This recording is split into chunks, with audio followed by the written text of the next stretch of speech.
All right, we have about 9 attendees. Those are here for the webinar. So I expect some others will log in as we go along, but I wanted to go ahead and get started so that we can stay true to the time. You know, it being the noon hour, we know that many people have to get back to work on time, and so we don't want to go over that. As we announced in the email that went out, the Zoom invitation, that this first hour is devoted to our guest speaker. And then the last 30 minutes, whenever that starts, will be a brief membership meeting to update you on events, activities that are happening right now with your league. So with that being said, I'm going to mute myself and ask Julie Rogers, who is our Vice President for Program Study and Advocacy, to introduce our guest speaker. Right. Well, thank you very much. I am so excited to introduce our guest speaker today. We have Alyssa Barrera-Mason, and I'll never forget meeting her for the first time because she loves downtown Corpus Christi. And Alyssa is the director of Downtown Management District. She's a fourth generation Corpus Christi native, and that's what stuck on me when we met, because her father is a retired firefighter. So to me, it's just like, wow, it just keeps on going. She earned her Bachelor of Business Administration degree, a Master of Public Administration degree from Texas A&M University. And Corpus Christi, and has obtained an Economic Development Finance Professional certification through the National Development Council. This is really important for us because not a lot of people have this in the country. So we should be very, very proud, and we should always support our fellow residents and women. She worked for the city for 7 years as the first business liaison before becoming the executive director of the Downtown Management District in February 2018. The Downtown Management District manages a large Corpus Christi downtown area and represents property owners and stakeholders in these communities and neighborhoods. Marina Arts District, North Beach, C District, Uptown, Medical District, and the Water's Edge. The Downtown Management District has a vision to create the most vibrant downtown on the Gulf Coast with the fiscal year 2022-26 5-year strategic plan, and she's going to tell us more about that. She also has a video to share with us. And I just want to remind everyone that at the 2021 annual meeting, our members voted to review and affirm the local position statements, which include a position on the Bayfront Master Development Plan. Parts of the plan are no longer viable, and her presentation should provide guidance for a most needed review. So soak it in and ask questions. Join the Natural Resources Unit and help. You can contact me, Julie Rogers, or just leave your info in the chat. Thanks. I'm going to turn this over to Alyssa. 1 minute, I want to remind the participants, our members, that they can post their questions in the chat. And if, depending on how much time we have, then we'll go through that and try to get those answered. Excuse me. Okay. Hi guys. So I'm really excited to be here with you today. Today was going to be the day of our State of Downtown event. We ended up canceling that because of COVID, and then it was going to be an outdoor event. So today, that would have been very unpleasant. But because we were, charging hard towards this event, we actually have our new State of Downtown video that we just shared, kind of premiered with our board this morning. So I wanted to kind of start off today helping you understand a little about what our organization does, kind of where we are, by sharing this video. And then I'll dive on into our new strategic plan that really sets a challenging agenda about how we're going to facilitate development in the downtown area.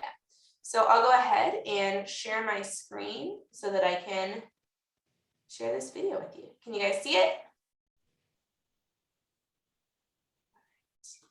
Make sure I'm going to start. Yes, we can.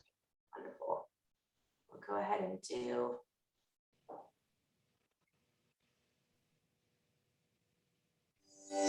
Can you hear it? Yes, we can. 30 years ago, downtown property owners banded together with the support of the city of Corpus Christi to create the Corpus Christi Downtown Management District. 3 decades later, this 2021 impact report shows how that legacy has been carried forward. With support from the community, our neighbors, and new leadership across all levels of government, we have advanced our founders' request to work collaboratively to create the most vibrant downtown on the Gulf of Mexico. Hello, I'm Alyssa Barrera-Mason, Executive Director for the Downtown Management District. 2021 was a restorative year for the DMD, finding ways to bring the community back together after a year-long hiatus due to COVID-19.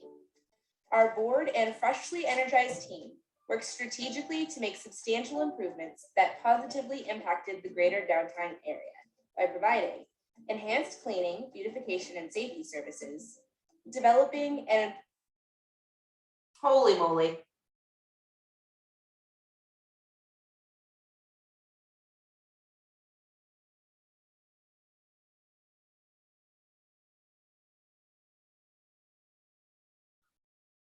Improving the downtown economic market, marketing and promoting an exciting cultural district, and building an effective downtown organization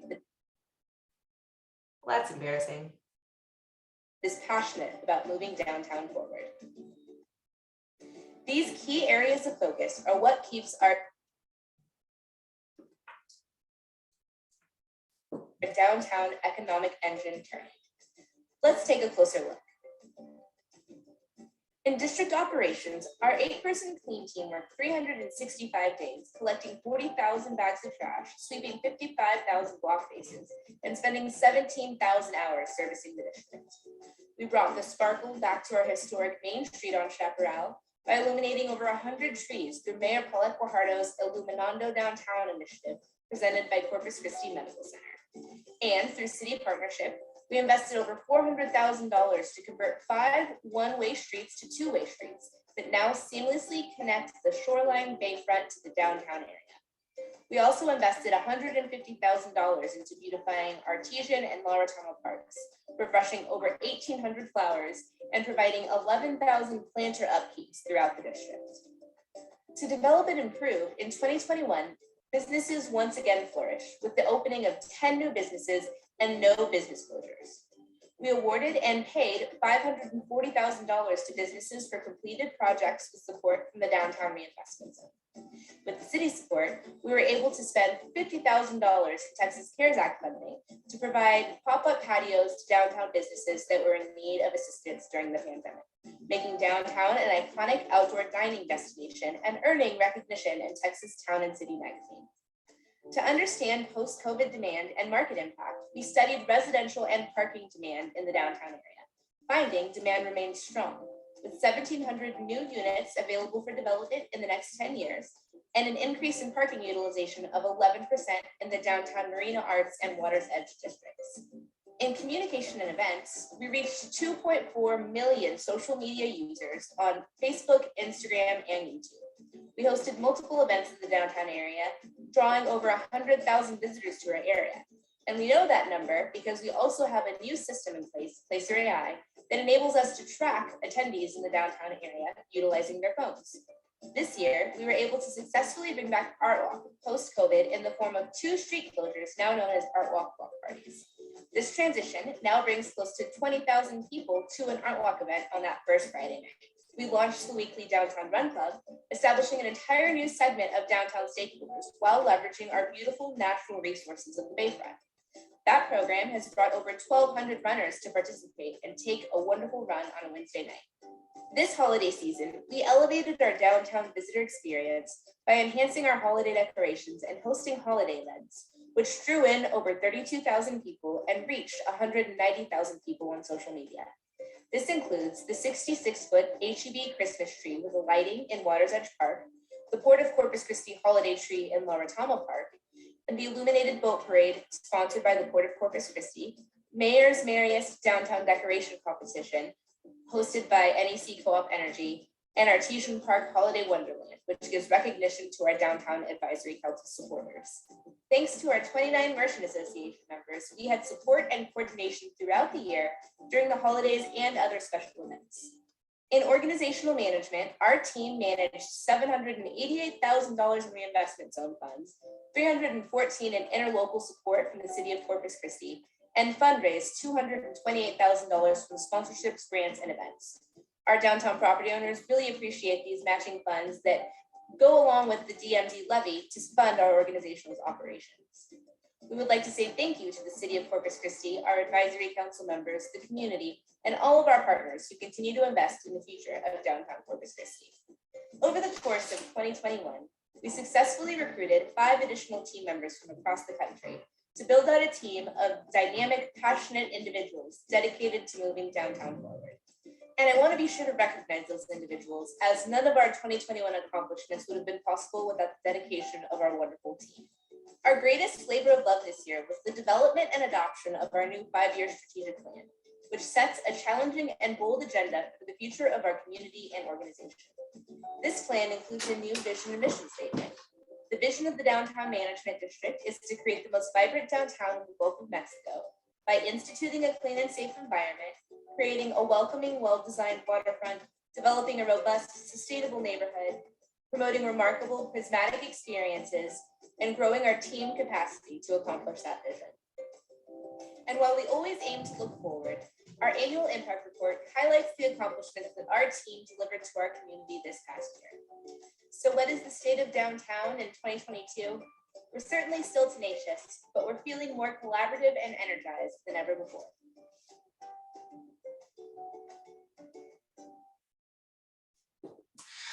So that video is something that we try to produce annually, really to capture, right, what we've accomplished in the downtown area. So some really wonderful things. We developed a lot of capacity for beautification and maintaining those spaces. We added some great public art. We were able to facilitate a lot of development. And then it was really a team building year for us, adding a lot of talent that really is what pushes our organization forward. And so, yeah, just want to celebrate and say, you know, it's not possible without the work of our awesome staff. We have people who are coming to Corpus Christi specifically to help move our organization forward, recognizing that downtown is really just such an important part of our overall, you know, economic development strategy. And it really means a lot to me personally to have people who really also kind of see that vision and want to be a part of that effort. It looks like I have a couple of things in the chat. Let's see. Boundaries of the district. Great question. I'll go into a little bit more detail here as I share the our strategic plan. That'll give you a little bit more insight too about our district and how everything kind of operates. And then we had another question asking who's responsible for all the lovely murals. That's so funny. When I just saw that video, I was like, we didn't really talk about the murals very much. We were able to add those murals to the downtown area. There's one really big iconic one that we did this year on the old Corpus Christi Hotel Corpus Christi Bayfront that was originally slated for the C district, and we had gone and gotten proposals from different artists in the community. We annually like to do this where we put out a call for artists and we ask people to submit their works of art. Oftentimes we'll you know have the community vote on it, so the community can be part of adding that art to the downtown area. We were going to put that mural on that giant water tower that's in the C district, and as we were finalizing the details of getting that installed, we discovered that water tower was no longer in use. It used to serve the convention center as a kind of for the cooling, chilling system, but that had been replaced. And so the city went ahead and decided to tear that down because it was not really a functional piece of equipment. And so we quickly were able to move that mural over to that wall that had just been that giant blank orange wall. So that is the way that we've been able to kind of deploy that art. We're going to be looking at doing that even more, you know, this coming year. We're going to be we're developing an idea for like a mural festival, which I think will be a really fun thing for us to do in the summer. But I'll go ahead and dive now into our strategic plan so that you guys can see a little bit more about what it is that we have planned. Can you see my screen? Yes, we can. Awesome. Okay. So over the summer, we developed a new 5-year strategic plan. This started because the city did a downtown area development plan that spans a 20-year period. but you can't implement a 20-year area development plan without being very specific about what you're doing each year. So this was really great visioning and leadership by the city. They hired a firm called Goody Clancy out of Boston. So Goody Clancy is a really well-renowned planning firm. And they looked at all of the plans in our history of the downtown area. And they established this, which is an action-oriented, market-driven strategy to generate growth. They basically looked at all of the plans that we had done for downtown in previous years and said, okay, well, you guys just keep saying the same thing. So we're going to go ahead and establish this as themes, right? These 5 vision themes. We want to encourage market-driven development, want to create more housing choices, complete a waterfront park and trail network, reconnect neighborhoods, and celebrate this unique place to live, work, and play. Now, this is the overall city plan for the downtown area. Our organization is a part of that. So I'll tell you a little bit about how our organization fits in. The DMD was created in 1992. It is the second oldest municipal management district in the state. It was created right after downtown Houston. But we've gone through different iterations of effectiveness. And I'd say the modern era that we now see in the downtown really kicked off in 2014 when the DMD wrote a strategic plan. And as part of that strategic plan, we break it down into more detailed annual service plans, and then we report back annually, right? Like what you just saw in that video. So our first strategic plan was 2014 through 2017. We then had another strategic plan called Downtown 2020, really taking some more specifics about what was in that area development plan, breaking it down and kind of figuring out which next things we're going to tackle. We ended up extending Downtown 2020 for a year because that caught us in the middle of COVID-19. And when none of your downtown businesses are open, it's really difficult to kind of think about the future of the district. So I think we would have been very reactive at that point in time. And we've been able to weather that storm stronger than a lot of other downtowns. So we extended that plan and we went through the process of developing the new one. Our old vision mission statement, right, is a little clunky, difficult to roll off your tongue, difficult to remember. It really identified 4 main areas of operation, which we've really kept. But when we started writing this new strategic plan, we wanted to think about what communities do we get inspiration from? So, what do we want Corpus Christi to look like in the long term? And we found that when we were talking a pattern, right? People really love Charleston. They love New Orleans. They love Savannah. They love these coastal communities that are, similarly sized, not burgeoning metropolitans, but things that are interesting, right? And communities that you know and that you can love. And so we found that time and time again, these were some of the places that people were citing. And so that's really what we took in our inspiration, coming up with what we wanted to vision for downtown. Seeing some good questions. All right, I see Sylvia's question, which I hope to answer here. And then Margaret, you're asking about hot temperatures. I'm excited to tell you about a project my board just endorsed a few minutes ago, which is a complete revisioning of Water Street. So I'll get to that here in a minute. Okay, our strategic plan document, I'll be happy to send it over to the league so that you guys can share it. It talks about the new vision and mission statement, our values, about how we developed the plan. We did an analysis on our implementation of the downtown area development plan, seeing kind of where we were before figuring out what the next priorities were. Then we developed our strategic framework, identifying 5 main goal areas. And then we have a kind of an implementation framework as well. So as you saw in that video, the new vision mission is to become the most vibrant downtown in the Gulf of Mexico. We have kind of 5 mission goals: creating a welcoming, well-designed waterfront, developing a robust, sustainable neighborhood, promoting remarkable prismatic experiences, and growing our team capacity to accomplish that vision. As we began developing this plan, we identified the previous plans and studies. In order to engage and get more up-to-date information, we held a co-creator workshop at the beginning of 2021. We had some internal staff workshops, kind of conducting our SWOT analysis, figuring out what we've been able to do, what we've struggled with. We had a board retreat. We did a survey. I think we had over 793 responses in a 2-week period. I'm sure some of you are able to provide your feedback in that. And then we had one-on-one meetings with council decision makers to kind of review the draft plan. Some of the kind of questions that we asked in that survey were things like, what is the most important element that you consider to be a vibrant downtown? So people thought a clean and safe environment was really important. You'll see that kind of holds in the pattern. So looking at the downtown area development plan, we identified each of the initiatives that had been specified in the DADP, right, written back in 2014, adopted in 2018. We looked at the things that we had been kind of tasked with. So if it was DMD-led, city-led, or city-led with DMD support. On the items that were DMD-led, we have a pretty good track record. We initiated 100% of unlocking the TERS development. We were helping with vacant building strategy, identifying arts and retail programming, and then creating the clean, safe, and welcoming spaces. And then we looked at our last strategic plan, right? So we have area development plan, strategic plan, and then our annual service plans. In our last strategic plan, we found that we had launched a lot, but a few items needed focus. So we rolled some of those over, and we'll continue to work on them. Some city initiatives that we also supported were parking implementation, wayfinding. We conducted a traffic planning analysis that prioritized infrastructure projects in the downtown area so that we make sure that there's a methodology before going in and putting things under construction. You know, it was, for some of you who may have been following, you know, getting the downtown area development plan was a little bit of an exercise.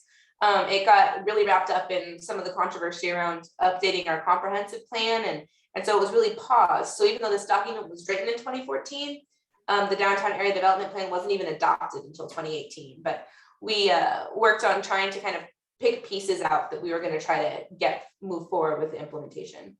Vacant building ordinance, and the Montgomery Ward building, which was a priority identified in 2020, still a project moving forward. So then our new strategic framework, we have our goals and our strategies, which are in our strategic plan.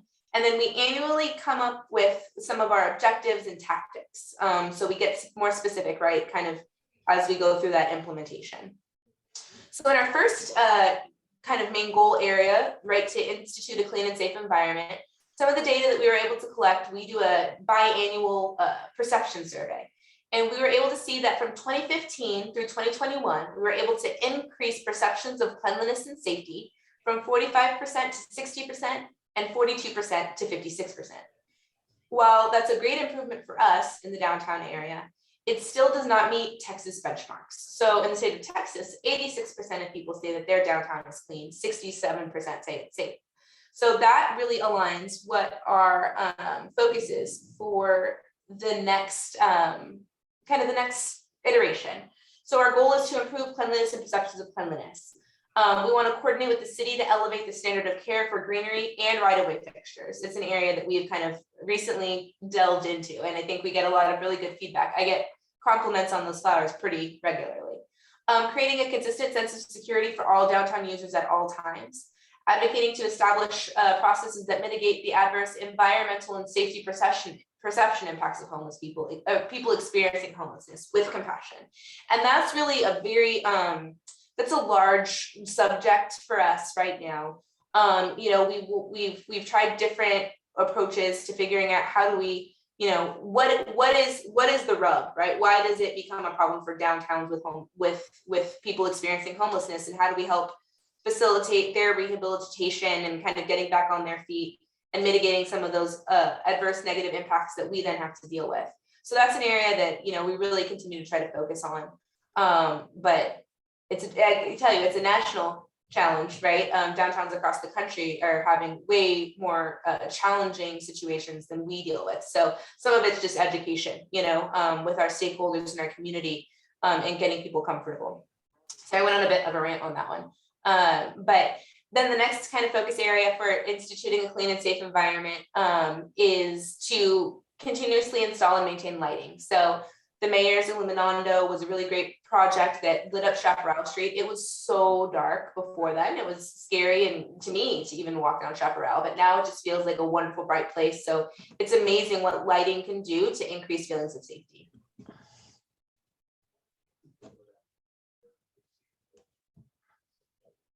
In placemaking, this is a new area for us, really kind of getting into the urban development and planning realm. So our goal here is to create a welcoming, well-designed waterfront. Right now, we're advocating and supporting the implementation of catalytic infrastructure projects, especially along the waterfront. Some projects that are even currently under development. There is a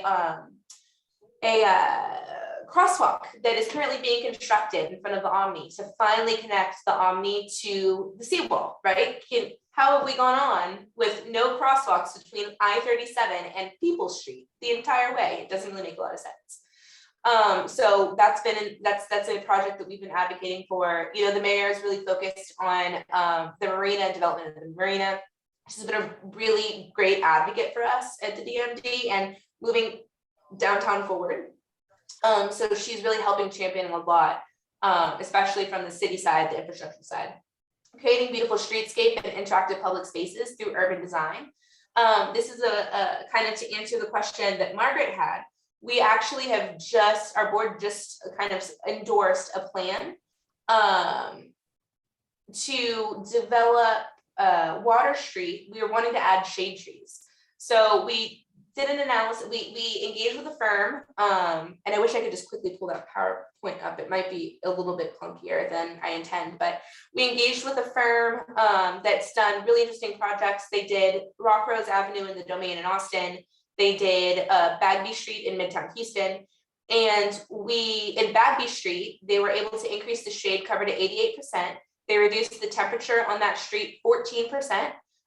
They added 500,000 gallons of on-site stormwater retention to also mitigate environmental impacts and help mitigate flooding that they were experiencing in Bagby in Houston. So we've begun the planning stages for that. We're looking at advocating for Bond 2022 to have a Water Street revitalization project added. The goal is to do it from I-37 to Kinney Street, which is what's currently in the Marina Arts District. By doing this, we would increase the shade cover on Water Street from 3%, which is what it is right now, to 67%, which is what it would be with all of those new shade trees added. We could add on-site stormwater retention by creating some tree beds. We could reduce the crosswalk distance, right? Making a more pleasant environment for pedestrians trying to get from Chaparral Street to the seawall. Reduce that by 26%. And we could do all of that, you know, we could get from 3% shade to 67% shade by only losing 20% of the parking spaces. Now, if the parking spaces become like, kind of like a, what do you call it? Like a deal breaker for any of our stakeholders, well, then we'll just reduce that shade cover, right? At the end of the day, we get down to maybe 50%, but at least getting it up from 3 would be a significant improvement to the downtown area. So that's something we're really, really excited about. We want to ensure that downtown users have a connected, convenient, and safe route to and through downtown. So, you know, we've been working on developing our relationship with the RTA. Things like a downtown open air trolley would just make so much sense, right? Things that you see in places like Houston and Tampa and not Houston, sorry, New Orleans and Tampa. They've really mastered that. So we're working on building out that partnership. And then enhancing the parking system. So another area that we are studying right now is the feasibility of a parking garage and parking garage development. We have a lot of surface parking. We have a lot of institutional users. So does it make sense for us to organize that parking into a structure that then frees up those surface parking areas for development? We can add apartments. So that's something that we're actively focusing on. And then implementing family-oriented and tourist-friendly placemaking initiatives. So wanting to do things that, you know, we've kind of touched on our improvements to Artesian Park, wanting to draw attention to it being, you know, the third oldest park in the state of Texas, the oldest piece of public land in the city of Corpus Christi. It had really just been a forgotten area. And so wanting to bring that, that really kind of some shine and some attention to that area and really kind of activate that and make it welcoming, you know, families and tourists is a priority for us as well.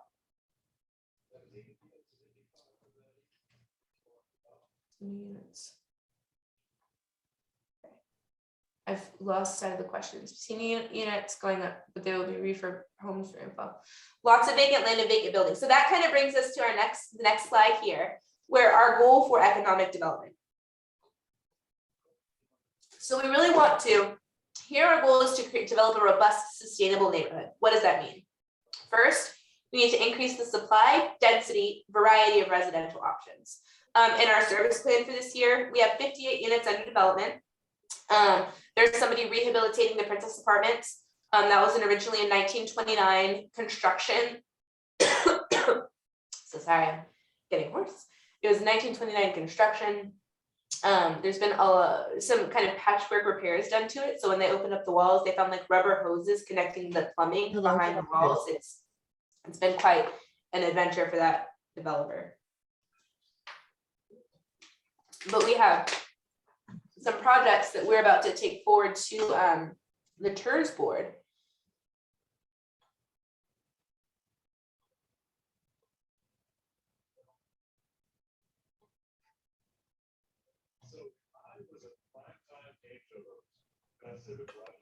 So sorry. We're looking at adding, we want to try to get 150 units under development this year. There's another project, the 600 building conversion, that should be converting that office building to 132 apartments. So that is a big goal for us. We have about 1,200 residents in the downtown area right now. We want to be a truly robust neighborhood. We really need about 5,000, but it comes one project at a time. So that's where we're really methodical about identifying a parcel, you know, being as supportive as we can to whatever developer, you know, is willing to take that risk, and figuring out how do we facilitate and support that type of development. Another area of focus for us is developing a robust food ecosystem.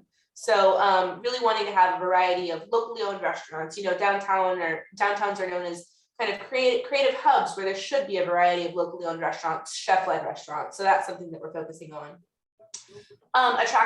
Recruiting an attractive, authentic retail mix for residential and tourists. So, you know, we hired a retail recruiter to look about recruiting some national brands. Found out that, you know, the downtown statistics don't really compare to, say, SPID, where there's like 50,000 cars a day.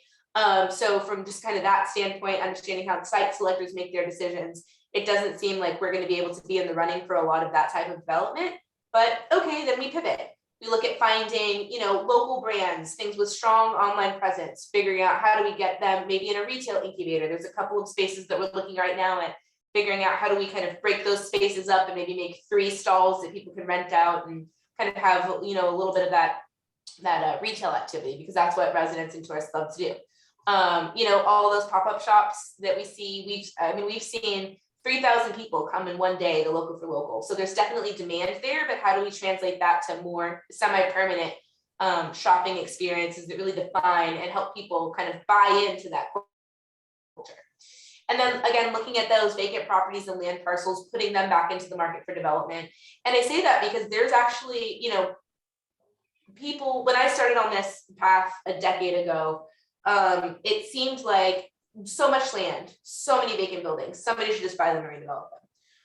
A lot of these things aren't moving because people they're really not even for sale, right? Like there isn't stuff for sale in the Marina Arts District, even with everything that you see vacant. Everything, you know, somebody has an idea, somebody has it under auction. You know, there's something you know, somebody has an idea of what it should sell for, and it's well beyond what the market can bear. You know, somebody can't buy it, develop it, and then get that revenue back. And so we're really focusing on all of those economics to try to figure out how do we then use our economic development policy to get some of these properties moving. And I'm really excited next week. You guys will hear in the news, we're gonna have 3 projects be announced, and we're really excited about those.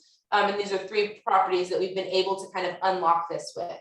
So really focusing on that, again, parcel by parcel. And then our last one is increased downtown office occupancy with tech and innovation uses. So looking at, you know, the partnership with the university kind of coming into the downtown area, there's a lot of economic power with just kind of that invention and that tech development. And you can look at all different types of sectors, you know, kind of integrating tech with, you know, drones. So we're one of 6 drone test sites in the nation.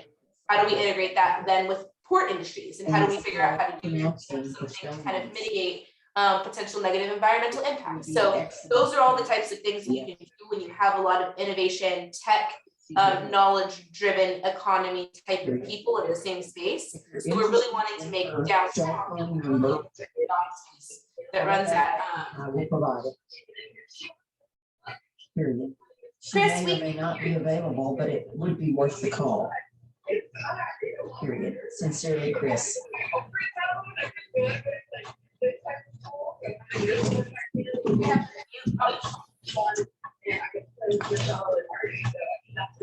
Hey, Chris.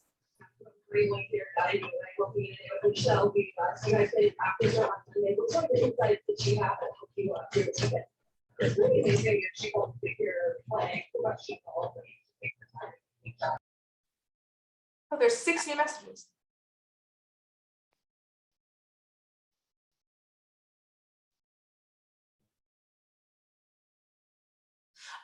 Somebody asked about the Clean Team. Our Clean Team is actually a second chances organization. So that is an area where it is a potential kind of source of employment. In larger downtown districts, there is a very strong pipeline for employment. Here, our team is a little bit smaller. We only have 8 people in our Clean Team. But it is a second chances organization. So that is something that we can accommodate. Let's see, Sally, I need to get you our boundaries. I usually have a map in this presentation. I'm flipping through and not seeing it, so I'll prioritize getting that up for you before I end here. Margaret asked about HEB. We have a really strong relationship with HEB. They're a large supporter of our organization, and that is really where having the residents downtown is a priority for us, because you have to understand, any national retailer, especially a grocery store, it's a numbers game. So we need to have a certain density of people in the downtown area before HEB would realistically consider putting a pantry style store down here. It's on their radar. We do have conversations about it, but they've indicated to us what they need in order to make it happen. So that's where our focus really is, on that residential development, because they're not going to do it out of charity, right? It's a business decision. So that's where we're trying to make sure that we develop that neighborhood so that a grocery store has support is possible. And then we did have Urbana. They had some grocery options. I think there's another project kind of being talked about right now that might be some sort of grocery option. Again, I think we all kind of take for granted how spoiled we are with HEB here as our main grocer. They really provide a great product at a great price. And so it is difficult, I think, for smaller kind of boutique style grocers to compete, because even when somebody goes and sets it up like Urbana did, everyone still went to HEB because of their great prices. So that's really kind of takes it back again to our focus being on downtown development and residential development, so that we can create an ecosystem that HEB does want to invest and put a pantry store in. Okay, then going on into promotions, we've been able to grow our following significantly. We're actually I think we're right about on 22,000 followers on Instagram. We have 25,000 followers now on Facebook. We really have a large audience, and we really want to leverage these channels to educate the public on Downtown Unique's offering.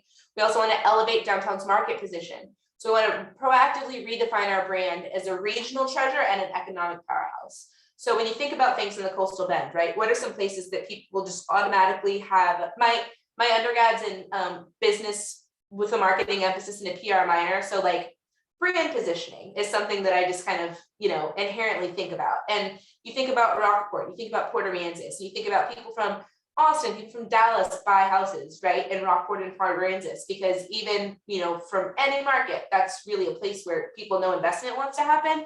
That's the vision that we have for downtown Corpus Christi. So we have the 3rd largest port in the nation by tonnage. There is no reason that we can't redefine our brand and make sure that our position is something along those lines, especially when we have such wonderful areas in our region. So that's something that we're really specifically targeting. And we'll do that by bringing more apartments. Having a marina in the middle of our downtown is a public marina is pretty unprecedented. So how do we leverage that? And that's something that we're really focusing on. Julie talked about Ferrari. Yes, that's another project. It's on Staples Street, right? More of kind of that uptown area. That was a project that we were trying to find a space for them downtown. Again, I mentioned how we have a lot of vacant spaces, we don't have spaces ready to put people. So that's a project where it stunk to miss that opportunity, where we could have had Ferrari wanted to come downtown, we couldn't find anywhere that could accommodate them. So that's why we're going to continue to focus on those vacant buildings. And the downtown farmers market is another very important event, right? At the Art Center every Wednesday. Something that we like to try to draw attention to. We even launched our run club to kind of help, literally send people by the farmers market if they didn't already know about it, and really just kind of help focus on that night. And things like that, that's how we're going to elevate our market position, right? Because that's really quality of life stuff. It's really impressive. Another focus of ours is trying to facilitate micro communities among downtown interest groups, like the Run Club, like things we do with downtown artists, just trying to help people connect, and downtown being known as the place where you can come to connect.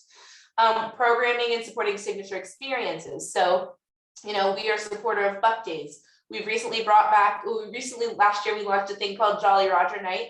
Julie came and participated with us at one of our first pirate pub crawls. We're looking at growing that and having that become like a thing that happens on the night that we do Dunking of the Mayor, and really making that a tradition, and kind of taking from inspiration from like Gasparilla in Tampa, right? They've taken this kind of community event, which is kind of like our Buck Days, and they've grown it to just this massive, celebration that everyone really buys in, and that's part of the culture. So how do we figure out how to support Buck Days and really buy into that as well for us in the downtown area? And then fostering opportunities for the creative class to shine. So, me growing up here in Corpus Christi, I have a lot of my family that were creatives. There really wasn't the infrastructure and the support for them to really be successful. A lot of times people will go to bigger cities like San Antonio and Austin. If they are creative, they don't find that support here. So it's a goal of our organization to create those opportunities, and something like the mural that Cam Walls was able to do is an example of that. And then looking at organizational management. So maintaining and optimize our governance structure through kind of complex evolution. So looking at, we're a municipal management district, we have a 501c3 arm, we have a downtown, we have a TERS, which is a reinvestment zone. How does all that kind of stay together? How do we make sure we keep all of the MOUs and all of the service agreements intact and everything, functioning, and orderly? Also from an accounting standpoint, it's quite an exercise. Looking at collaborating through service contracts and public-private partnerships. So diversifying, stabilizing our funding, and growing our team mentality. So it's not just the DMD, right? That's taking, we're taking a leadership role, but there's a lot of opportunity for us to develop new partners. Recruiting, retaining, and developing motivated and dedicated staff. That's something that, if you look at our bylaws, it's funny because it says that all this work will happen through volunteers. And I think what you've been able to see downtown develop into recently is because we shifted from having volunteers to having professionally trained development staff. And I think you really see the difference, right? By having people who this is their job day in and day out. It's not something that they're thinking out, on their lunch hour or after their regular work time. Like, this is our job. And so being able to do that, I've recruited people from Austin, I've recruited people from Virginia Beach. Our economic development assistant is originally from Miami, went to school in Alabama, did a stint in Chicago before moving down here. So really bringing all of these different experiences from all these different communities is really helping, I think, keep us motivated. I love the idea of Battle of the Bands, Catherine. I might steal that. So if you see Battle of the Bands happening, I'll make sure that you get a VIP invite to anything we do. That's actually super brilliant. And then evolving our technology and facilities. Working from home has created a lot of different interesting aspects and approaches to how we function as an office. We're currently in a space that we get from the university. It is a really nice office space that we get to utilize. And it really is, it creates a wonderful kind of best in class working environment. And then establishing a culture in which information is readily shared. So I think we all kind of know of organizations where information is maybe, not promoted, not shared. Sometimes, keeping things a secret to a degree can have all types of interesting dynamics, but we really want to be an organization that facilitates communication and is transparent. And we want to bring you guys along the way, right? As we go through this kind of mission of revitalizing downtown. So kind of establishing that as a priority. And then this provides a little bit, there are many uptown properties that seem right for development. Is that part of the downtown management district? I'm going to go ahead and I'm going to stop my share real quick. Well, let me talk through this funding model. So this really provides kind of a clear view of what our funding is like currently. So we have the levy paid by the property owners here in this hot pink.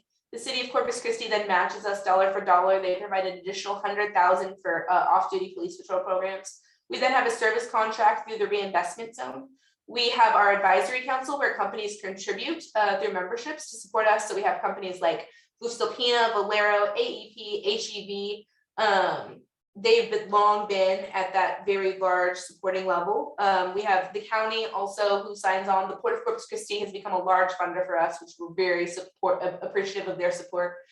We then have event and sponsorships, and then we have our merchant association. So this is kind of how we look at providing our different funding. And then let me go and kind of find a presentation that has that map in it so that I can make sure that I'm answering one question.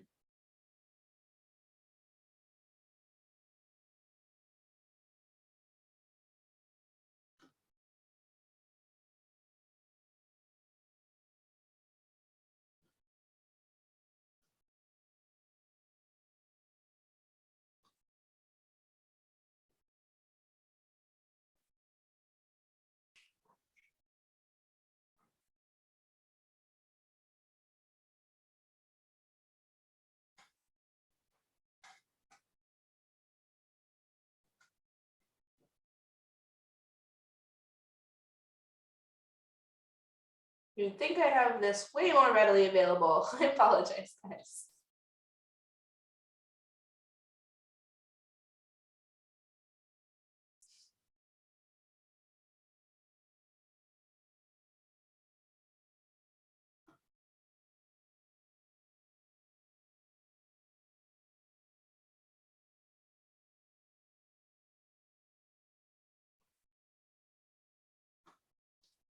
Okay. So what I'm going to go ahead and share with you is our 1-year service plan.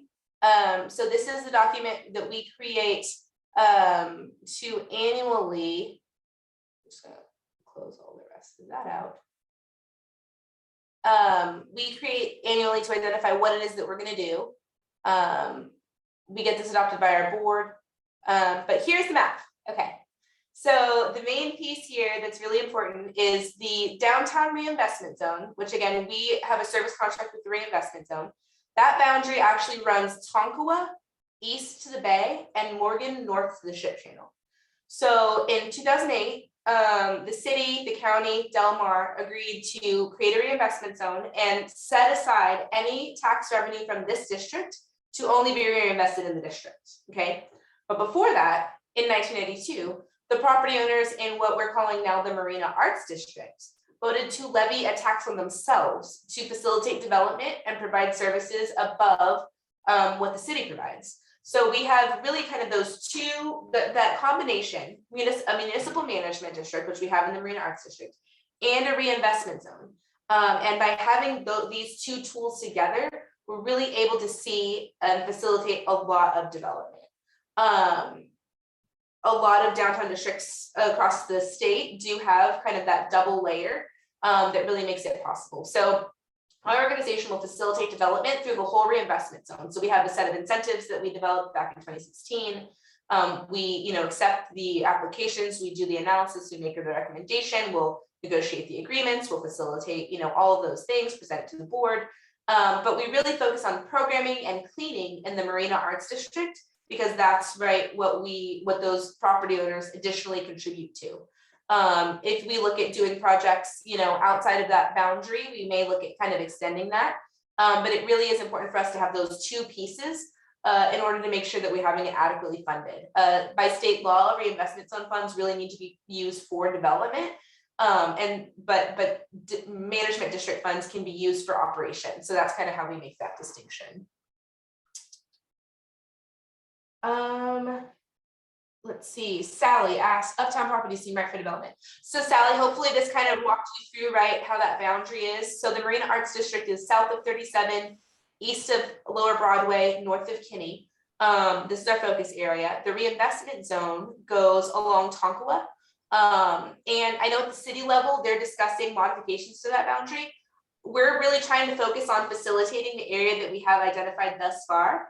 In my mind, we want a certain level of activity in the downtown area to really facilitate, to really kind of encourage natural market activity. I guess being in South Texas, like I am a little bit more conservative when it comes to economic development policy, where I really want to deploy these tools in markets that are depressed or markets where there's a specific need, right? Versus like, other parts of town that may be a little bit more just kind of free market oriented. And so that's kind of where I want to focus on what we have right now. And I'm going to go ahead and let the city kind of lead the way in the discussion on, expanding or changing any of those boundaries. Let's see. Thanks, Anel. Sylvia asked about conflict of interest with the port, position on desalinization. We really are working very hard to stay out of that conversation. We appreciate that the port has some organizations that they need to support as part of kind of their, I guess, governing documents. And we're really appreciative, you know, Sylvia, something kind of for you to know, and, you know, just the whole group. And I was in graduate school, I did study sustainability. That was a focus for me. I had an anti-Las Brisas sticker on my car, right, when I was in grad school. And one of the things that I learned in studying that is that a lot of it has to do with quality of life. And when you have a community that can afford to make decisions related to the environment, they will. But if you have a community where people, you know, don't have that opportunity to get an education, and they're really focusing on putting, you know, food on the table, they really can't make those decisions about, you know, you kind of have to pick. And so that's where for me, downtown became my kind of passion, because I saw this as a place where we could retain, you know, we could end the brain drain. We could retain, you know, leadership that could help develop white collar jobs that maybe don't have as many environmental impacts. But it really wasn't, you know, I came to understand it to be a much more intricate thing. And I saw downtown improvement as being tied to all of it. And that really kind of is a drive for me every day in facilitating downtown development, where if we have an attractive place that people who get educations want to live, they'll continue to champion for those things. And we can make decisions as a community that may not be so costly. But if we don't do that, if we don't ever have a place that people want to stay and people who earn those educations want to be, we'll never be able to do that. So that's kind of how, for me, all of it really ties together. The southern street boundary for Marina Arts District is Kinney, and then the southern street boundary for the reinvestment zone is Morgan. So we're able to facilitate development as far south as Morgan, but we really focus our efforts right here along Kinney. And I think we're coming. Yes, yeah, and thank you, Sylvia. So Sylvia said that's why having a partnership with the university is brilliant and a natural way to keep our young adults here. Again, I graduated, you know, my undergrad, and I got a master's in public administration. Went in there wanting to understand local government and sustainability. You know, being in the building that we're in right now, I was able to connect Dr. Miller with the property owner to help broker the deal where the university finally bought this building. So the university partnership, I mean, you know, as a fourth generation Corpus Christian, education was not something that was really accessible, right? You know, my dad was a firefighter for 33 years. My mom worked in banking for 18 years. She got breast cancer when she was 43. She was out of the workforce after that. And if she, you know, she went as far as she could in that industry without an education, but it really makes all the difference. So sorry, I get a little emotional when I talk about my parents, because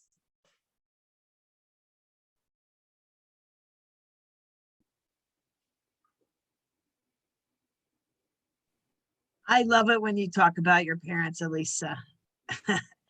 It makes such a difference. that was a little surprise, but yeah, so it does make all the difference. And I think that we're really in an exciting place, as I cry, we're in an exciting place in a community. And I think, you know, it's just the beginning. Like, the university became a 4-year university in 1994. I'm fortunate to be one of the kind of first, I think, to kind of go down this road and be able to make that active decision to stay and invest in the community. And I mean, we have such a strong intern program. We've been able to, you know, help people start here, move on to the city, move on to visit Corpus Christi, you know, and we'll continue to kind of try to have that pipeline for talent, so that we can get people oriented and getting moving in the same direction.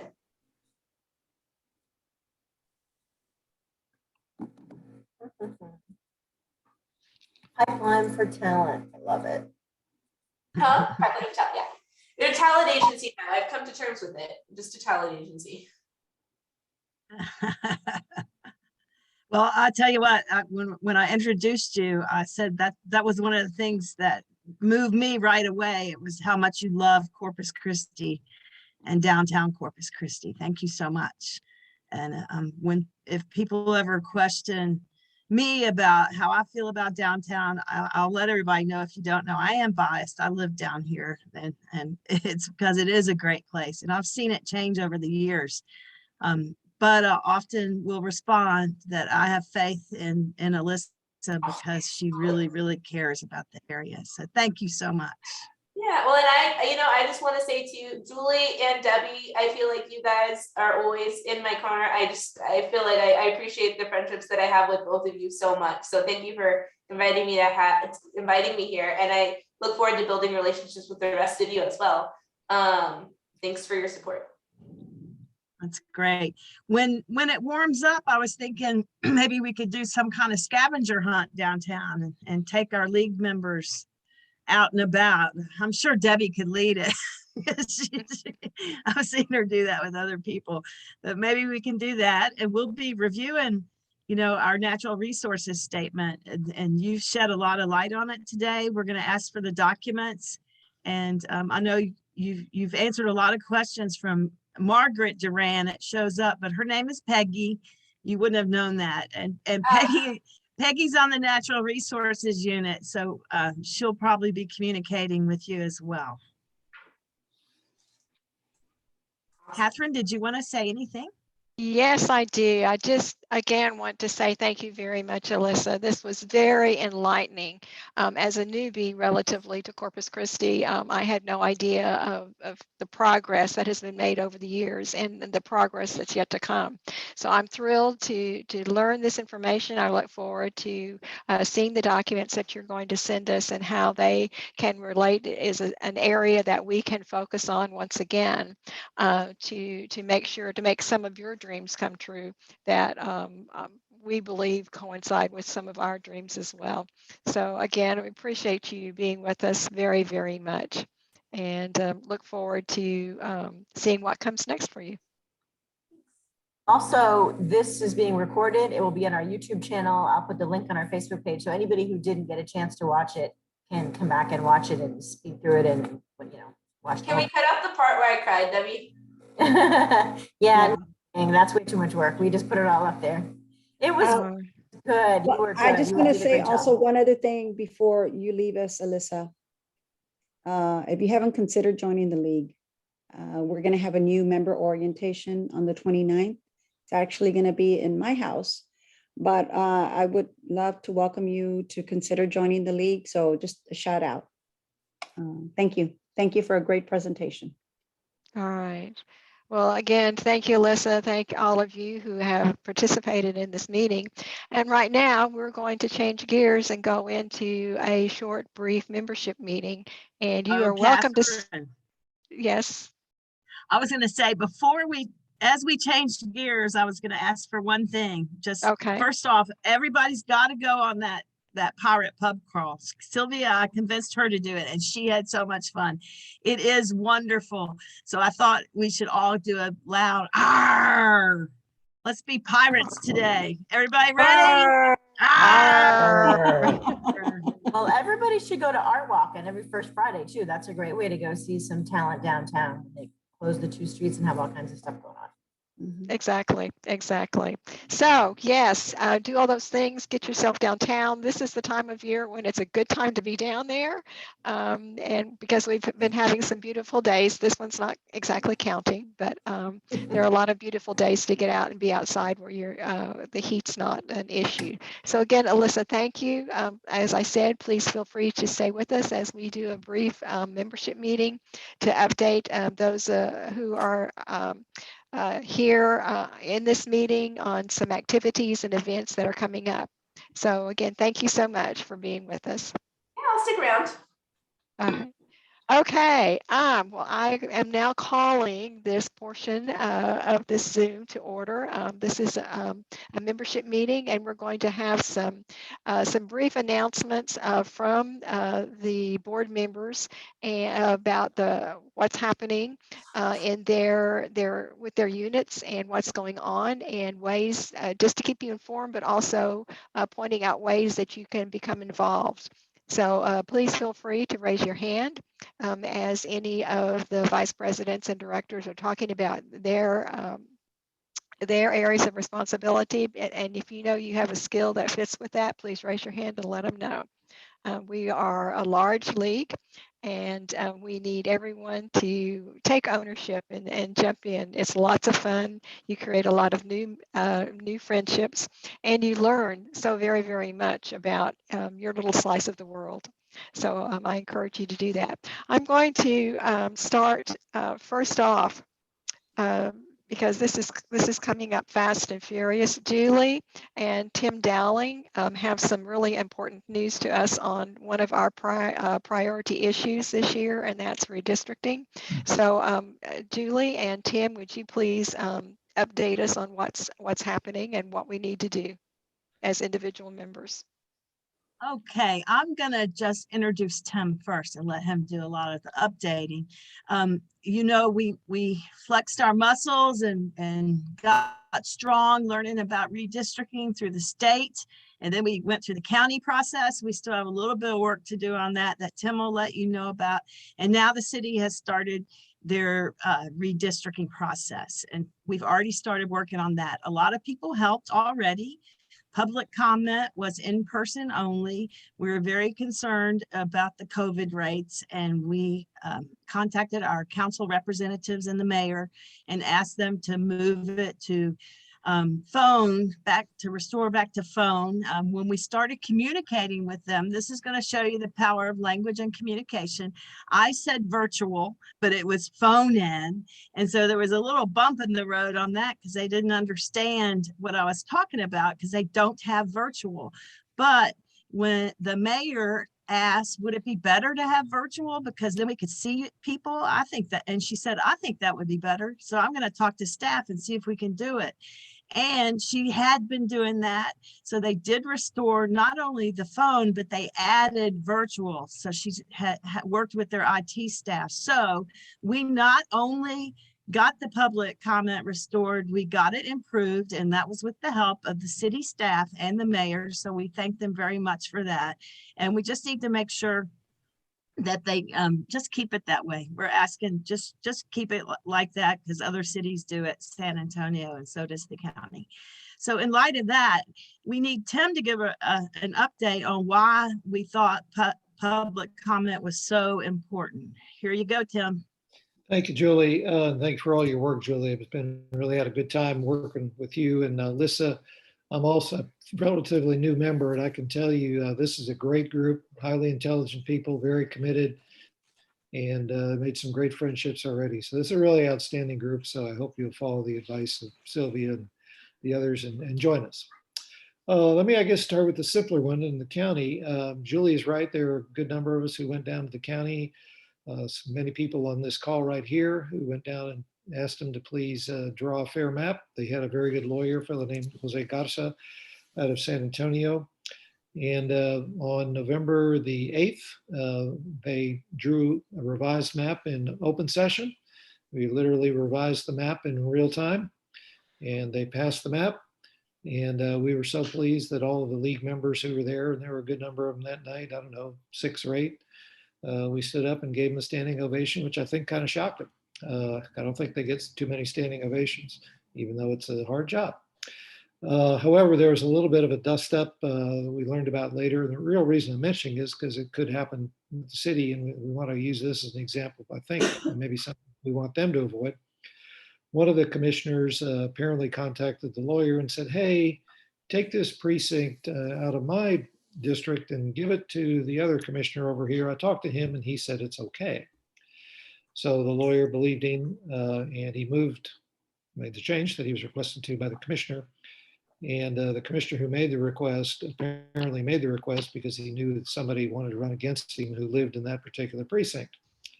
So that came up a couple days after they approved the final map. A motion was made to change the map in light of that.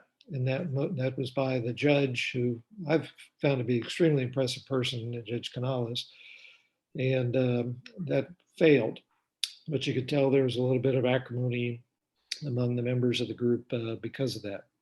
So where we left it with the county, when we were talking to them back in November, we said, we'd like you to put this on the agenda for January 26th, which is their next upcoming meeting.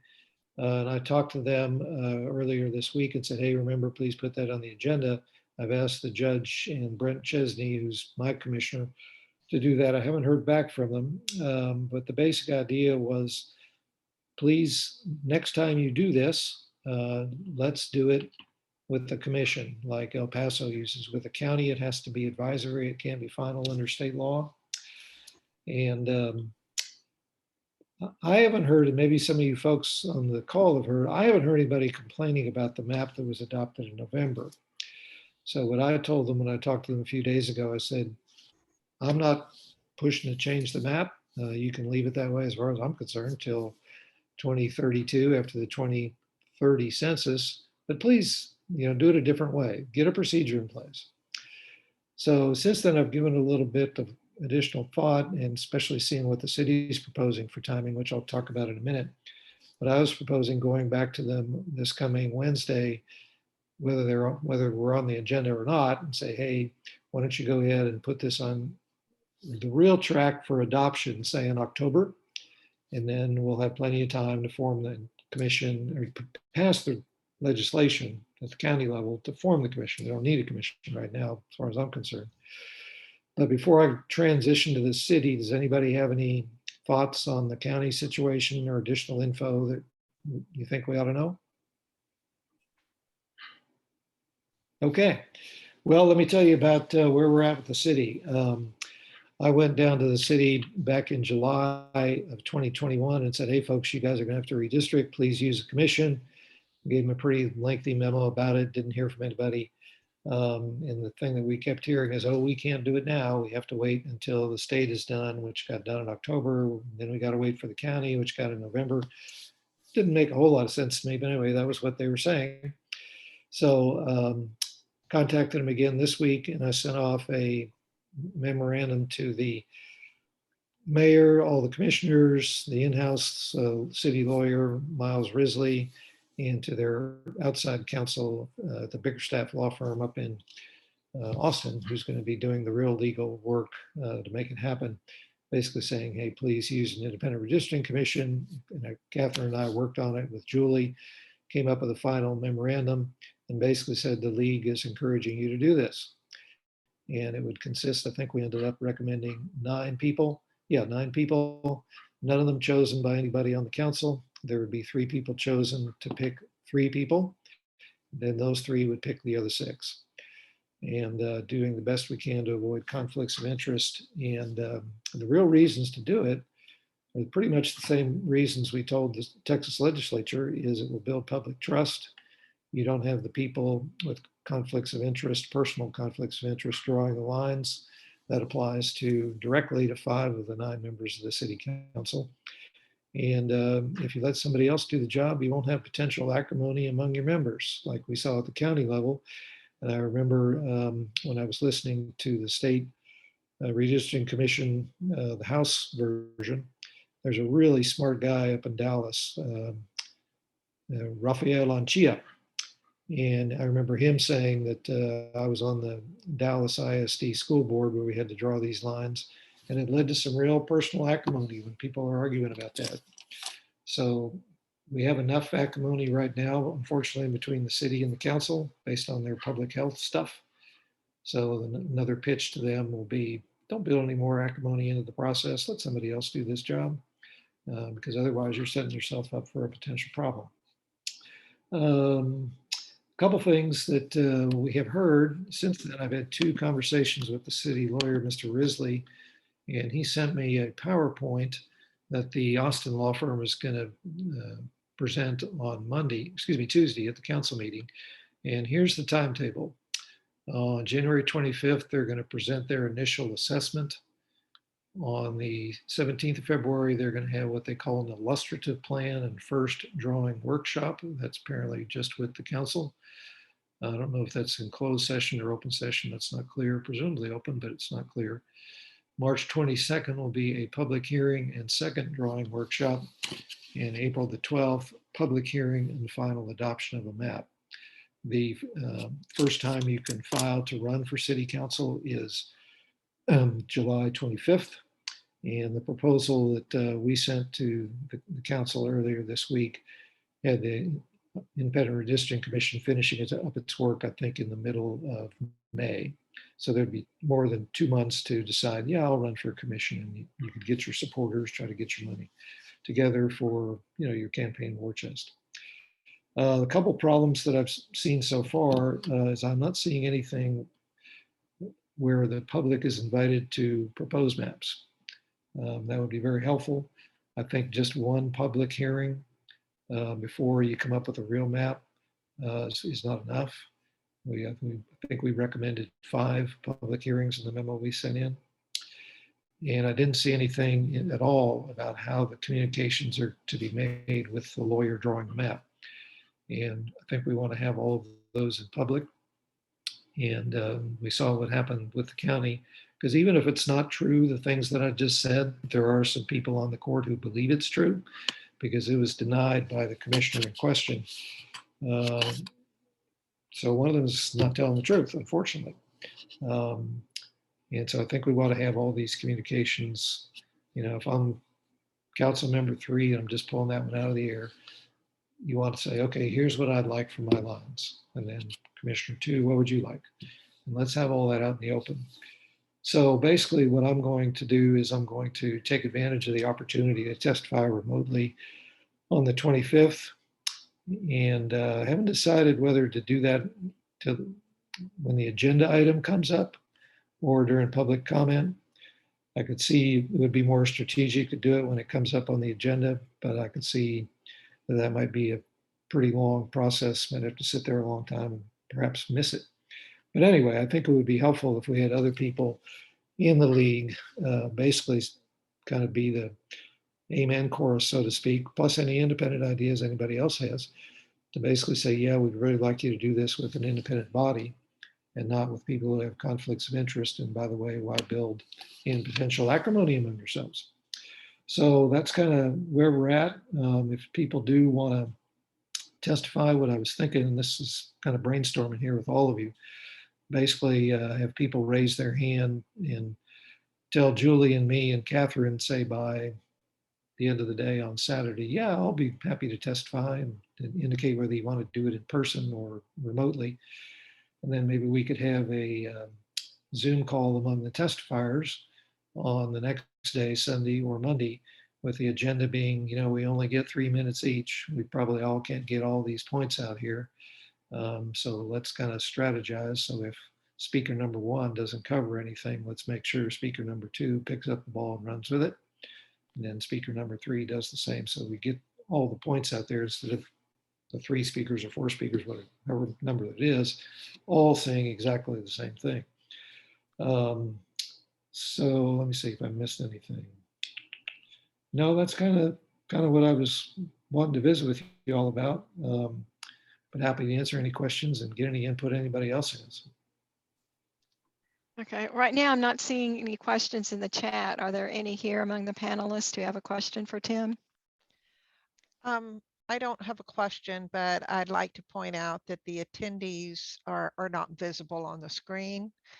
So raising their hand is not a possibility, or it's a possibility, but they wouldn't be seen. So if you are interested in joining Tim's and Julie and this redistricting testimony, please put your name in the chat and specify that that's what you're interested in. Thank you. All right. Thank you. Thank You're you, such a great Anil. flight director. Thank you, Tim. We really appreciate everything you've done and are doing, and for that report. I'm not going to take much more time. We've got other great things happening in the league, and we've got great officers who need the report. Just we'll be sending out action alerts. Catherine sent one out yesterday, I think, and when she communicates with folks, we're trying to send out the communications so you all are up to par. The public health unit, make sure that you all look at your voter, read your voter, and it's got the update on there. They made a recommendation to the state to adopt selected positions from our lead and water position statement, and we have that published in the voter. If you need to find out more about that, you can always get in touch with me or the chair, Linda Snyder. And then I just want to remind folks that the next second Saturday, and that's where we cover our priority issues, redistricting and voting. It's on Lincoln's birthday, February 12th. So we feel like that's a very important date for many reasons.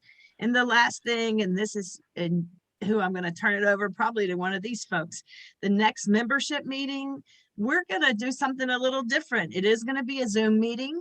It's going to be on a Saturday, February 19th, and it's being planned by our chair of diversity, equity, and inclusion, Alice Hawkins, and our vice president of membership, Sylvia Campos. And it's going to be called A Conversation on and for Progress.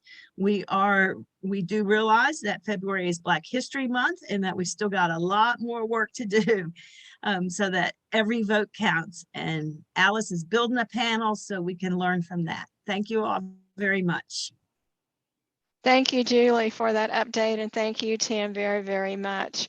And now, can you give us some updates on policies, procedures, and bylaws, as well as the March? Sure. We have done the committee for updating the bylaws and the policy guide have been working very, very, very hard. I'd like to thank Catherine, Sally Ferris, Alice Hawkins, Liz Riggle, and Chris Garcia for the time that they have submitted to this project. And it was indeed a project. The bylaws have been completed. We've submitted them to Catherine. They will be submitted to the board. When they come, we need to do a fairly quick turnaround on this for you to look at it. You will get a copy of the original bylaws, and then you'll get a copy that's all marked up. It's got yellow highlighting, it's got red wording, it's got strike throughs, but you should still be able to read the way that we want to present it now. And essentially it's updating language, it's updating policy, it's updating officers, the way we handle what officers we have. So please, when you get this, look at it and go through it. As for the March, that is March 5th. We are making great progress. We have completed the all the necessary steps that we have to do with the city, paid our fees, our deposit, completed the application, and so on. We are working with a DJ out of Houston. There's so many wonderful people working on that project that are from, if I don't have them off the top of my head, but they are, you know, the YWCA, TAPFI, the Women in Women Entrepreneurs Society, just wonderful people. And Delta Sigma Theta, I won't try and mention them all here, but they have, all of them have connections with someone. Someone has gotten a volunteer DJ to play. Chica's Rock, which is an organization that teaches young women to play instruments, and they start with elementary, junior high, and high school. And it's not like a school band. It's more like rock and roll or that type of situation. And so they are going to be playing the different age groups throughout the March. And the March is from 2 to 5 on that day. Pray for good weather. There'll be food trucks. There will be vendor tables. There'll be some nonprofit tables. and the march, and it's going to be downtown at I want to call it Waterfront Park. I hate it when I stumble. Catherine, do you? Water's Edge Park. Water's Edge Park. Thank you. Appreciate it. And so the march will be highly visible. We planned out the march route, and I think that's about it, unless anybody has any questions. I see something. Nope. Okay. Okay. Well, thank you. And now sounds Welcome. exciting. It's coming up fast. Sylvia, you're on. Tell us about this wonderful event that you have planned. Yes. Well, we've been talking about it, I guess, for a while. It's finally going to happen. We're going to have a new membership orientation. Yay. It's going to be on the 29th. Right now, it is set to be at my home at 2 o'clock. The plan is for it to be outside. That is the plan, but depending on response, and right now I really have not received any responses. So if you're listening to this meeting now, and since I can't see you, the only way I know is if you respond in the chat that you're interested in attending. But this will be the first, and I don't know, I still haven't talked to Sandra to see how it was done previously, but it doesn't matter. We're going to go forward where it's going to be, I think, you getting to know us and we getting to know you, and finding out where your passion lies and connects with the league.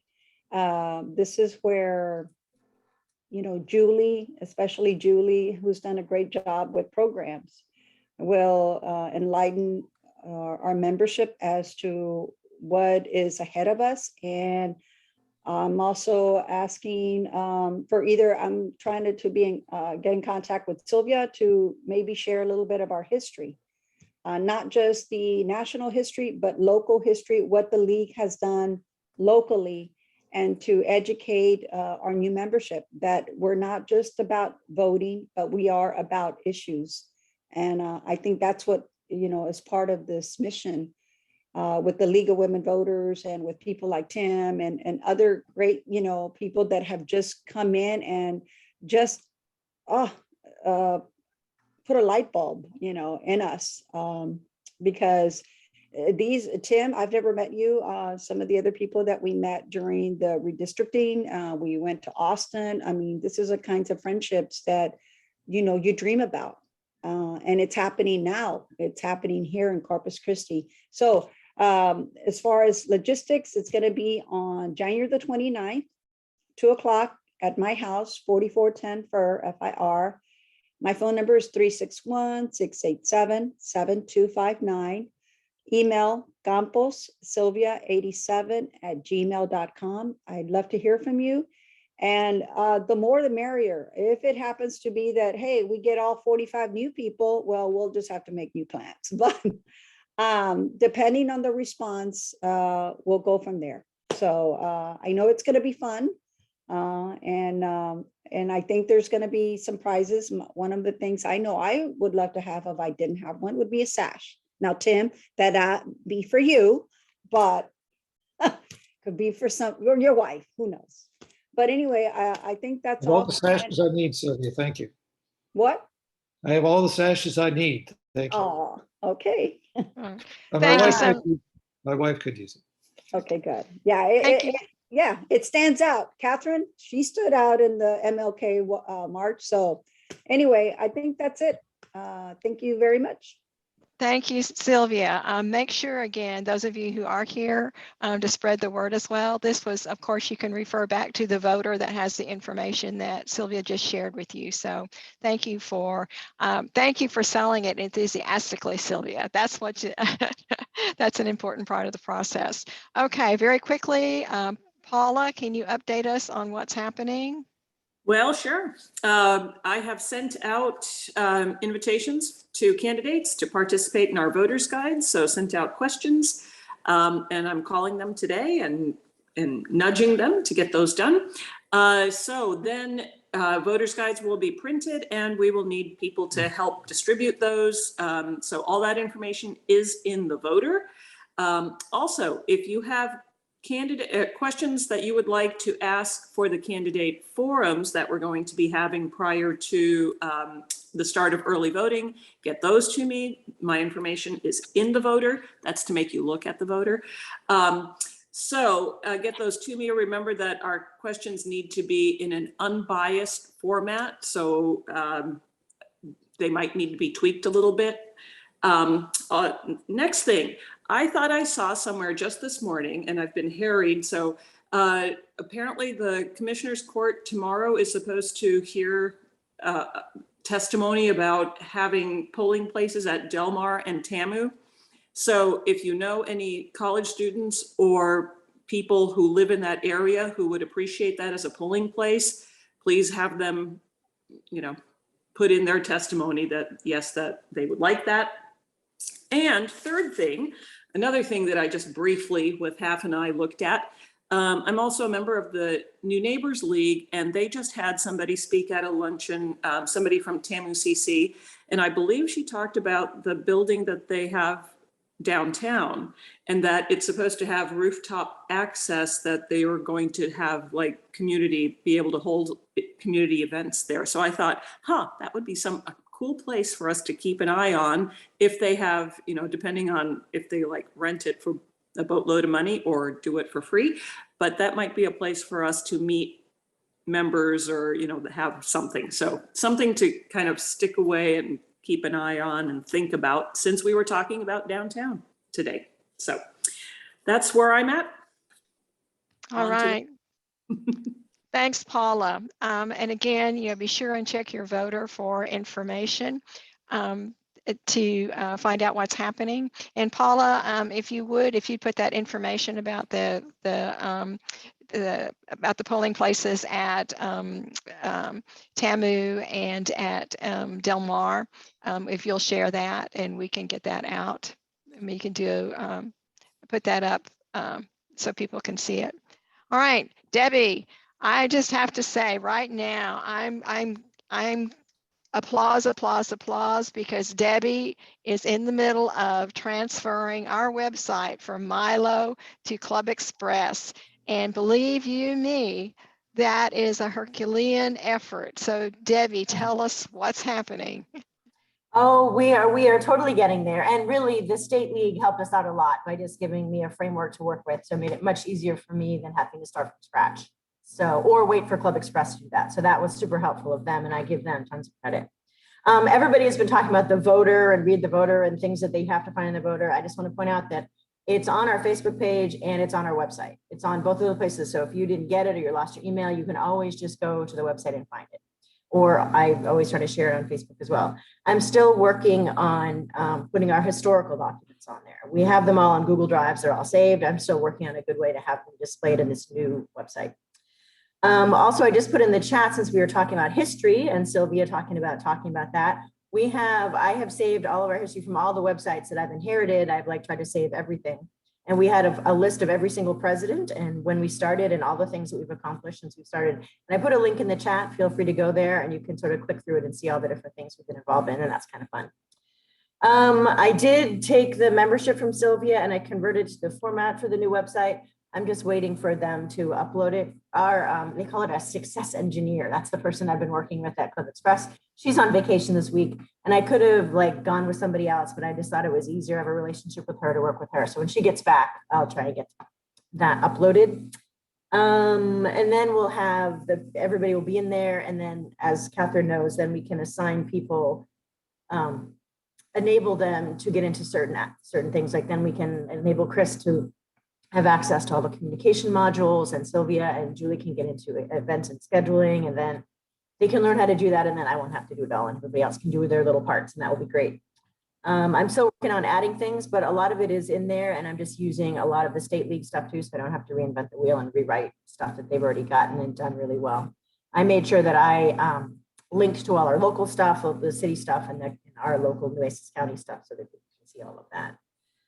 Let's see. Oh, I'm working on photos from the MLK March. because I saw some of you there. That was really cool. And I'll put them on our page too as soon as I finish editing those. That was a great event. And I've taken notes as all of you guys have talked, so I can go into Facebook and the website and put in our events, put in the March and put in your membership orientation, and start to put in the general meeting for next week, for next month, and the second Saturday for redistricting and all that kind of stuff. So does anybody have any questions for me? I'm not seeing anything in the chat, so speak up now. You can always, anybody can email me or text me at any time, and I'm happy to answer any questions too. All right, very good. Well, I think that that concludes what we needed to get out there today. Paula, yes.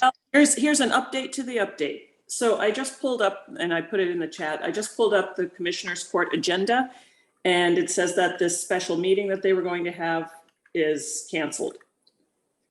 Probably because of weather, I would imagine. So that's what it says at the very top, meeting canceled. Okay, just a reminder, just in 1 minute, Anil, just as a reminder, if you're not aware that in the chat, you can save the chat for today's meeting to your own computer.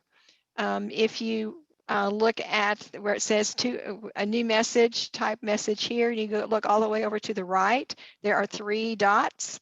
If you click on those 3 dots, there's a window that opens up, says save chat, and you can click on that and it will save this meeting to your computer if you want to go back and to refer to it. So I encourage you to do that. You'll see answers to questions, and for what transpired, what everybody was interested in. And so I find it as a really good resource in using that. So I encourage you to do so. Anil?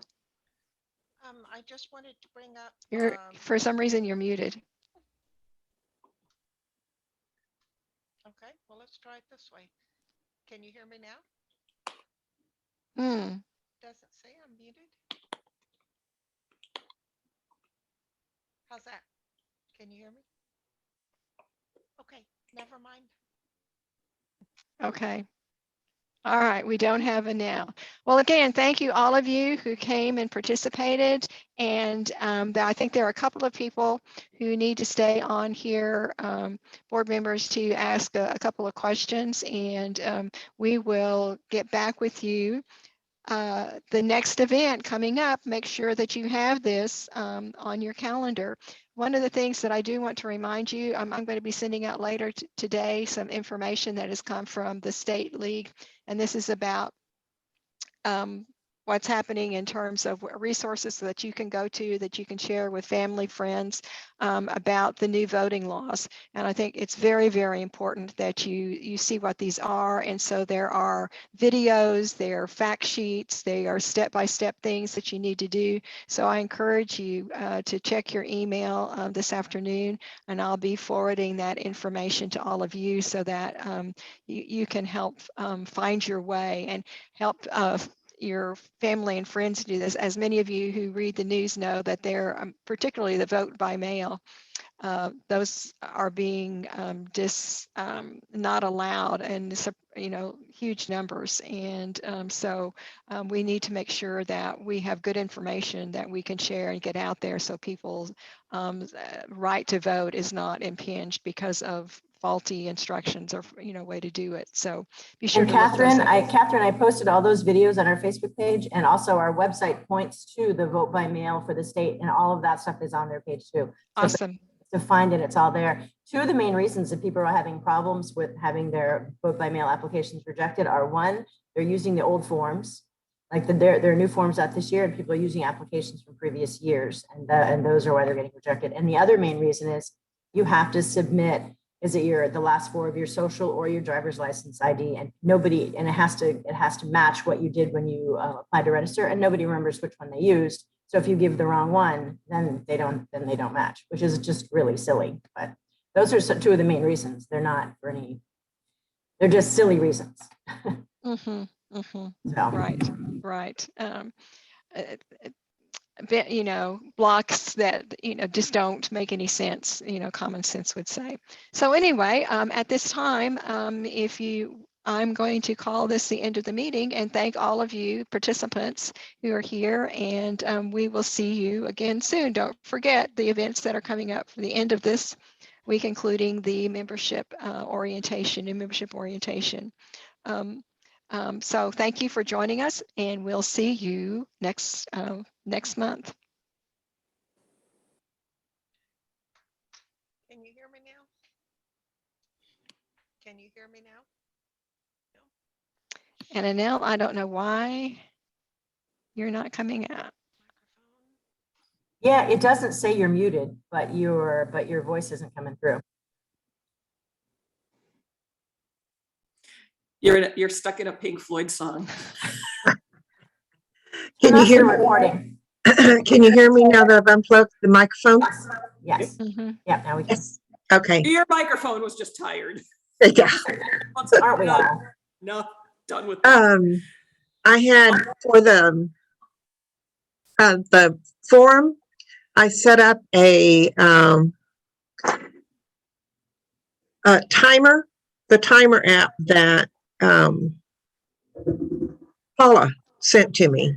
And I thought I'd be able to play with it a little after the meeting today, but it's not on here. And I think that may be because I set this webinar up prior to including setting up that timer tab. So Paula, do you have a minute, or anybody else? Can I invite you to another meeting and see if that timer app shows up? Sure. Shall we take 5 and, use the facilities and get something? Okay. Exactly. All right. That's what I was needing to do. How perfect. Anybody else? I've got to shut this meeting down and set up a new one. So Sure. Just send Who the link else? and I'll pop back in. Do you guys want to, how much time do you all have? Do you want to take 10 minutes, 15, 20? Give Anel a little minute also. I just need to run to the facility. How about 10 minutes? Let's make it 10 minutes. 10 minutes. Okay. So I'll we'll set be it. back at I'll set it for 1:50. 150. Okay. Okay. All See you right. then. All right. Bye-bye.